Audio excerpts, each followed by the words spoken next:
फिलहाल इस वक्त की सबसे बड़ी खबर आ रही है कि राजस्थान की नहीं बल्कि देश के अंदर कांग्रेस ने जो भारत जोड़ो यात्रा शुरू की थी उसे पठानकोट में सुरक्षा कारणों के चलते रोक दिया गया है और राहुल गांधी पठानकोट से दिल्ली के लिए रवाना हो चुके हैं। इस वक्त की बड़ी खबर है कि भारत जोड़ो यात्रा को फिलहाल राहुल गांधी के सुरक्षा कारणों को देखते हुए आगामी 26 जनवरी तक रोक दिया गया है, क्योंकि उनकी जान को खतरा बताया जा रहा था। इसलिए उनकी सुरक्षा को देखते हुए इस यात्रा को पठानकोट में रोक दिया गया है और राहुल गांधी वहां से दिल्ली के लिए रवाना हो चुके हैं।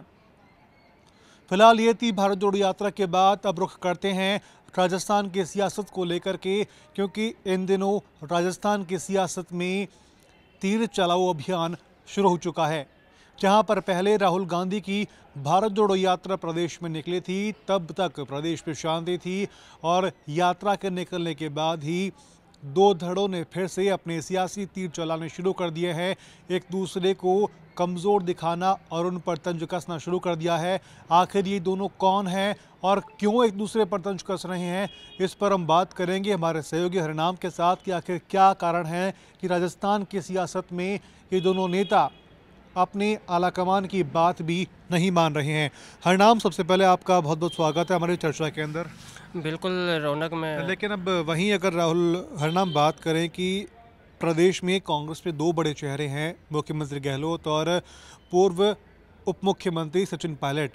राहुल गांधी की यात्रा प्रदेश में उस समय थी, तब इस यात्रा को देखकर और राहुल गांधी और सचिन पायलट को और साथ में मुख्यमंत्री गहलोत को साथ में देखकर लग रहा था कि अब जो पद को लेकर के रस्साकशी थी वो खत्म हो चुकी है, लेकिन फिर से वो रस्साकशी का दौर है वो शुरू हो चुका है। आखिर क्या कारण है?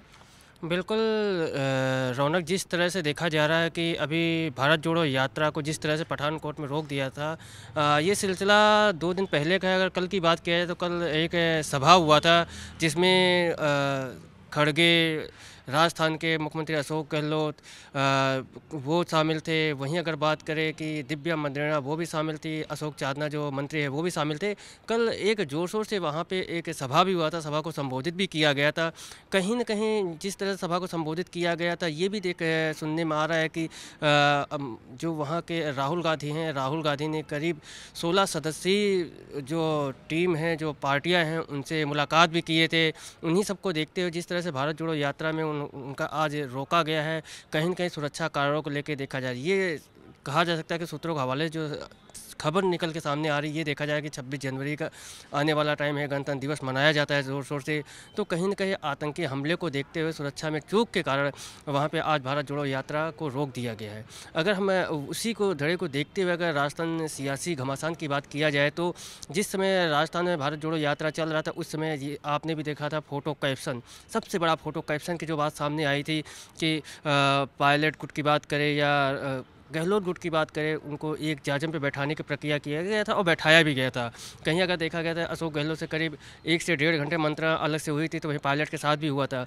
कहा जा सकता है कि युवा बनाम बुजुर्ग की जो लड़ाई जो सामने है, कहीं न कहीं ये एक धरा सामने खुल के आ रही है, क्योंकि 3 से 4 दिन पहले पायलट भी राहुल गांधी से मुलाकात करके आए थे, बंद कमरे में उनसे भी मुलाकात हुई थी। वहाँ के आने के बाद एक तरफ से ये कहा जा रहा है कि आश्वासन दिया हुआ था कि 2023 का चुनाव की तैयारी करो, कहीं न कहीं ये पटल सामने खुल के सामने आ रहा है। लेकिन हरिनाम, बात करें कि अलग अलग जाकर के अशोक गहलोत का और सचिन पायलट का मिलना, तो राहुल गांधी ये समझ नहीं पा रहे हैं कि उनके लाख समझाने के बावजूद भी राजस्थान के अंदर जो सियासी माहौल है वो शांत नहीं हो रहा।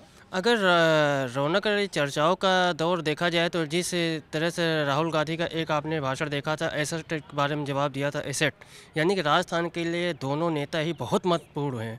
अगर सचिन पायलट की बात करें तो वो भी राजस्थान के लिए महत्वपूर्ण हैं। अगर अशोक गहलोत की बात करें तो वो एक अनुभवी नेता है और जादूगर कहे जाने वाले वो भी एक राजस्थान के लिए एक महत्वपूर्ण नेता माने जाते हैं। लेकिन राहुल गांधी के एसेट कहने के बाद भी सचिन पायलट और मुख्यमंत्री गहलोत है वो अपने आप से विवाद को सुलझाने को तैयार नहीं हो पा रहे।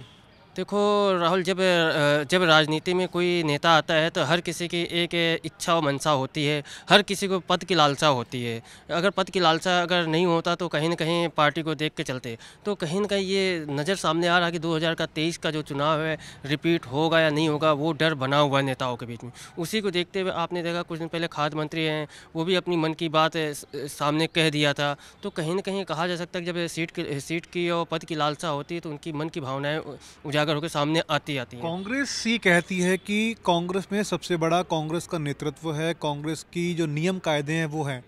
तो क्या नियम कानून और जो कांग्रेस की विचारधारा है, क्या उससे बड़े हैं पद की लालसा? अगर पार्टी की बात किया जाए तो पार्टी में जैसे जयराम ने कहा कि अभी तो तक तो आपने अपने लिए काम किया था, अब काम करना पड़ेगा पार्टी के लिए। तो वो जिस तरह से खड़गे ने कहा था, जयराम ने कहा था, उन सबको नदारद करते हुए अब जिस तरह से पार्टियों में इस तरह की जो बातें सामने आ रही हैं, चाहे पायलट गुट की बात करें, चाहे पायलट ही को माना जा सकता है कि जैसे पायलट 3 दिन से किसान की रैली किए हैं, अलग अलग ज़िलों में दौरा किए, चाहे नागौर की बात करें, चाहे पाली की बात करें, चाहे गुड़ा की बात करें झुंझुनू में, वहाँ उन्होंने जिस तरह से किसान को लेके हमलावर हुए, जिस तरह से उन्होंने ये भी देखा जो राज्य है उनको भी कटाक्ष किया है सचिन पायलट ने। कहीं न कहीं ये एक धारा को दिखाता है कि आने वाले समय में राजस्थान में सरकार रिपीट होगी या नहीं होगी। सचिन पायलट राह दिखा रहे हैं और अगर देखा जाए एक तरफ अगर गहलोत की बात किया जाए तो गहलोत भी चाहते हैं कि जो पलटवार कर रहे हैं। अभी बुधवार का दिन था जब इनके साथ मीटिंग एक थी, तो उन्होंने कहा कि कोरोना की 2 साल तो कोरोना से लड़ रहे थे, पार्टी के अंदर भी कोरोना है। और वहीं अगर पायलट की बात करें तो पायलट ने कहा जैसे पेपर लीक का मामला है, पेपर लीक का मामला को लेकर जिस तरह से सचिन पायलट ने कहा युवाओं के साथ कभी गलत ना हो, तो उसके ऊपर भी लेके कटाक्ष किया था। तो ये भी अभी हाल की अगर बात करें तो 1 घंटे पहले जो एक पायलट ने कहा है कि पार्टी में हमने काफ़ी मेहनत की है तब जाके राजस्थान में सरकार बनी है। तो ज़ाहिर सी बात है कि हमेशा कोई भी नेता होता है तो उसको एक पद की लालसा होता है, कहीं न कहीं ये गुटबाजियाँ खुल के सामने आती रहती हैं। आपने कहा कि सचिन पायलट ने कहा है कि पार्टी को सभी ने एकजुट होकर के मिलकर बनाया है। तो जिस तरीके से राजस्थान की सियासत में, राजस्थान कांग्रेस में जो घमासान देखने को मिल रहा है, उससे कैसे कहा जाए कि पार्टी एकजुट है?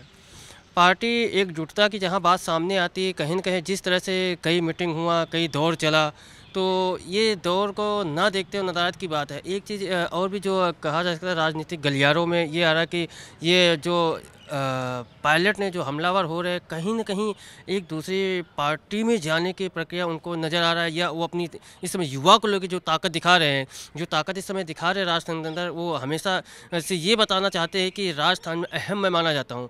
तो कहीं न कहीं पायलट के लिए एक अहम है और युवा वर्ग को लेकर चलने की प्रक्रिया भी है। उसी तरह अगर गहलोत की बात करें तो गहलोत एक अनुभवी नेता है, जादूगर कहे जाने वाले हैं, वो भी एक पार्टी को साथ लेके बात कर रहे हैं। आपने देखा कुछ दौर पहले जब चालू हुआ था, जब सितंबर का महीना था, 25 तारीख का दिन था, जब राष्ट्रीय अध्यक्ष के लिए नामांकन की बात आई थी तो अशोक गहलोत का नाम आया था। तो जब एक प्रक्रिया के तहत अगर नामांकन की बात आती है तो पहले नामांकन होता है, सीट जीतते हैं, तब पद मिलता है, तो उसके बाद ये देखा जाता है कि यहाँ इस्तीफे का दौर होता है। मगर उस समय जो सिचुएशन था, जो समय था, वो विधायकों के मन में क्या था, जाहिर 81 विधायकों ने जाके इस्तीफा दे दिया विधानसभा अध्यक्ष को, वो उनको इस्तीफा दे दिया। अब वो भी एक कहा जाता है कोर्ट की जो प्रक्रिया है कि इधर विधानसभा जो अध्यक्ष है उनका कहना है कि हमने इस्तीफा अस्वीकार कर दिया है किसी। तो उसी तरह राजेंद्र राठौर, जिस तरह से भाजपा के नेता, विपक्ष के नेता जो कहा जाए राजेंद्र राठौर, उन्होंने जो रिट लगा रखे थे राजस्थान हाई कोर्ट में, उसका भी फैसला आने वाला है। ये भी कहा जा रहा है कि 22 तारीख का जो दिन है, जो डेट टाइम रखा है, वो आने वाला समय बताएगा।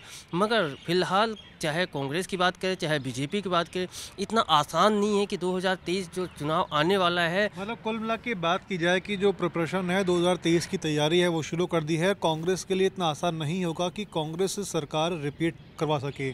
फिलहाल 2023 में जिस तरह हमारे सहयोगी ने बताया कि 2023 की सरकार रिपीट करने के लिए कांग्रेस लगातार कोशिश कर रही है, लेकिन कांग्रेस के सामने सबसे बड़ी चुनौती अपने आप को एकजुट करके रखना है, क्योंकि विपक्ष यही चाहता है कि कांग्रेस में फूट है दिखाई दे और उसका फ़ायदा विपक्ष पूरी तरीके से उठाए। वीडियो जर्नलिस्ट कृष्णा शर्मा के साथ रौनक पारेख, पंजाब केसरी टीवी, जयपुर।